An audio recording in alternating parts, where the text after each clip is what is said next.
It's mailbag time here on Chat Sports, and if you want NFL news, rumors, mock drafts, playoff picture, playoff predictions, you name it, we have you guys covered.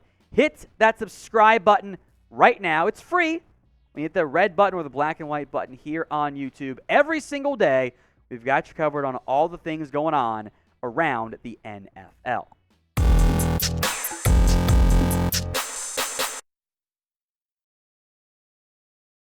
I'm Tom Downey for Chat Sports, and you guessed it, right? It's mailbag time. All your questions coming in live on our Wednesday NFL Daily Live show. Your questions answered as they come in, which means I'm off the cuff and sometimes having to ramble just a little bit in terms of what the topics would be. Our first question, though, from Xinco XD Whack. So X-Whack is what I'll call him. Is Dak a top 5 QB? The advanced numbers this year have said he has played like one. He is behind the likes of a Hurts, a Mahomes, an Allen, a Burrow. He's kind of in that grouping. Are there 5 QBs I'd take over him? Yes. Yes, there are. I don't think he's a top 5 quarterback. And for the way that big media talks about, you got to win something, even though it's not held the same standard for everybody else, I think he's top 10. I don't really think top 5. But he's also averaging 36 points since he came back, which sounds wrong but is actually accurate. I'd be pretty happy if my quarterback and my offense, with my quarterback healthy, were putting up 36 points per game. That makes me think that it's probably not the quarterback's issue. True lore, what will Brock Purdy's stats be this Sunday afternoon? I've been pretty impressed by Purdy. He's been a very reliable, steady player. Probably somewhere like 67, 68% completion percentage. 2 touchdowns, probably no interceptions, and throws for like 240 yards. Like just really, really steady, easygoing, reliable types of stuff. Not like throwing for 350 and 4 scores or whatever. There will be some moments where he just gets a little bit too reckless, but I think Shanahan can make me and you look like I don't know, Zach Wilson-esque quarterbacks in the NFL as he catches strays for no reason today. Like, he does a great job. So I think Purdy can definitely kind of Jimmy Garoppolo, Nate Sudfeld his way around out there for San Francisco. And I think he's done a really good job so far. Tony Revolori, will the Broncos just cut Russell Wilson? I know there's been some buzz of like, well, if the Falcons could do it for Matt Ryan, why not have them do it? I would be pretty surprised if Denver took that route. And here's why. Russell Wilson signed a 5-year, $245 million contract, $49 million on average. There's $165 million guaranteed. Now, some of that guarantees have already been paid out. But to put this in perspective, if you were to post June 1st cut Russell Wilson, which means you spread the dead money out over multiple years, he has a $22 million cap hit in 2023. You would be charged $39 million. So you are eating $17 million for Russell Wilson to not play for you in 2023. And the problem really comes in 2024. You would have $68 million in dead cap that you could not get out of if you are Russell Wilson, or the Broncos and Russell Wilson. 35.4 is his cap hit in 2024. So you're losing $17 million in cap space this year and about $32.5 the year after that. Do you want to eat that level of money? And that's not just dead cap. That's just extra caps you're losing. You're looking at negative 60 plus like $60 million in savings, $80 million dead cap. Like you're saying we're not winning for 2 years. That's what you're saying. And I don't think Denver can try that. I think you're better off trying to fix Russ for a year or two. With that in mind, Russ might be cooked. And if you get roasted by Patrick Starr on the Nickelodeon broadcast, honestly, you should probably just retire. Like that is rock bottom of your career. Is he cooked? Y for yes, N for no. The NFL kid, if the Panthers make the playoffs, is the Wilkes hire a lock? It has to be, right? Head coaching, unlike other spots or positions or whatever, that is really determined by wins or losses. Now, there are exceptions depending on injuries and stuff there, but like your only job as head coach is to get wins. Like, that's where, like, the win stat actually makes sense. If they make the playoffs and rally in unreal fashion, yeah, I think Steve Wilks should get that coaching job. Like, that's just, he would have earned it at that point. Avengers, Minnesota needs to draft Jaxon Smith-Njigba because Steele might be gone sooner than later. I don't mind that idea. Now, my issue is that you still want to utilize Jefferson some in the slot, and JSN has only really been a slot at Ohio State. Now, maybe thinking play on the outside. That's what happened to Justin Jefferson, so not different caliber of player, I would say pretty confidently. But, yeah, I think that makes a lot of sense. As a late round one pick, if he's there for Minnesota for JSN, I'd be on board there. Christopher C., despite Pickett improving, what OC would be the best replacement for Matt Canada because he shouldn't have a job? Look, I don't know who you're going to be able to get in terms of, like, actual options. I'd be calling about Frank Reich, ideally. Now, I could also see Frank Reich just being a head coach somewhere else and not having to worry about that. But I would strongly consider someone like a Frank Reich at that point. If other guys get fired, you could go that route there. Like maybe Nathaniel Hackett makes more sense as just an OC, but things are pretty bad in Denver. He might just go back to Green Bay. I think my first call would be to Frank Reich. If he says no, then I'm going to expand my watch list. Today's NFL Daily is brought to you by BetUS, our sportsbook partner. Get a 125% deposit bonus at chatsports.com/bet when you use promo code NFL Daily. That's chatsports.com/bet, promo code NFL Daily. You can bet on Coach of the Year. Quick aside, I think Nick Sirianni has done a great job in Philadelphia. This is not anti-Nick Sirianni type of comments here.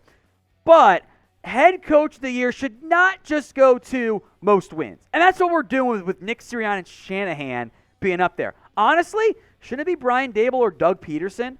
Like, those teams were bad last year, and they are on the verge of all making the playoffs. Like, Brian Daboll, I think, has maximized his roster better than any coach in the NFL. That Giants team is not that good. They keep finding ways to win football games. Like, Dan Campbell makes more sense. So, Sirianni's done a great job. He's a great coach for Philly, don't get me wrong, but, like, I think he's going to win. I don't think he should win, though. But you can go bet on Sirianni or against him. Chatsports.com/bet, promo code NFL Daily. Nick McClain, what is your honest opinion on how far the Cowboys go in the playoffs? I have been burned before by this team, so I have to see it to believe it. They should at minimum win one playoff game. If they don't, they should fire Mike McCarthy. And if they win one, maybe they'll get some confidence in themselves finally. But I think they win one and then lose the next one. That's my honest prediction. Big Phil, who are some first-round prospects that can be dropped in the rankings and become late-round steals? I mean, that doesn't happen very often. First-round guys who drop down there. It has to be because of like a medical issue. So maybe someone in that mold is like a Hendon Hooker who's got the torn ACL and is going to miss some time, I would say. Might have to redshirt for a year. Maybe someone in that mold, maybe, and it's not really a late-round pick, but maybe Nolan Smith slides some because of his own injury. I think that's kind of like first-round guys who drop. It's because of some unknown injury, not like first-round talents who just drop down for no reason. There's normally a reason behind it. So I'd say watch out for the injury guys there. Eli Banning, will the Falcons trade Kyle Pitts? I know some random account claimed that they were getting calls.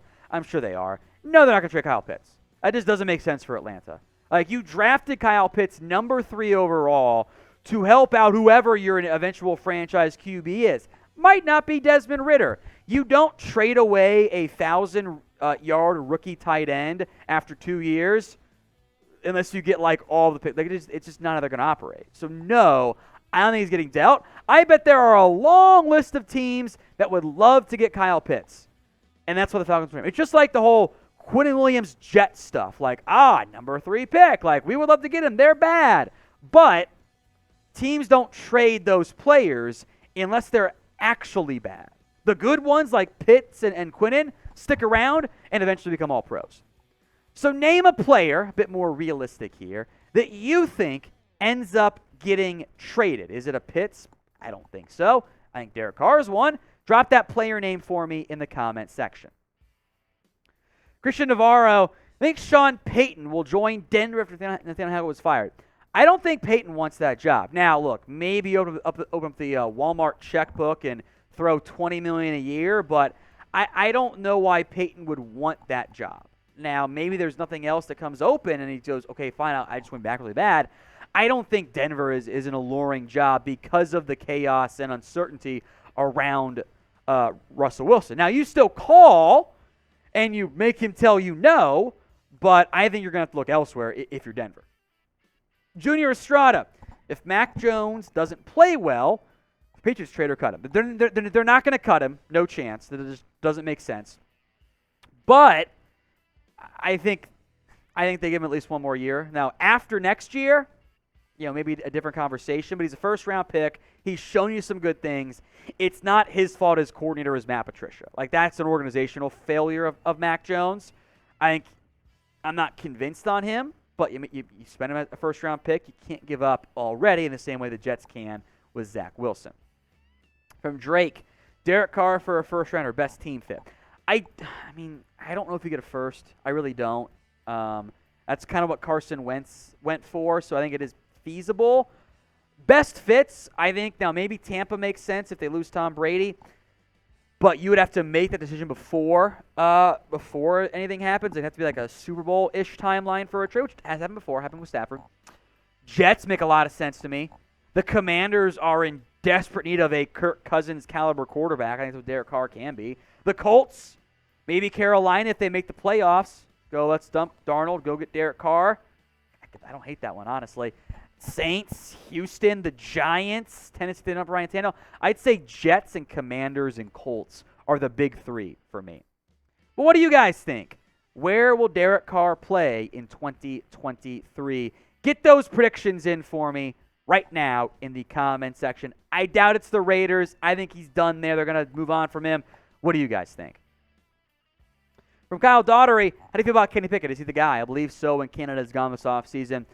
I've seen some good things from Kenny Pickett. I've seen some not so great things either. I don't love Matt Canada as a play caller. That's not new.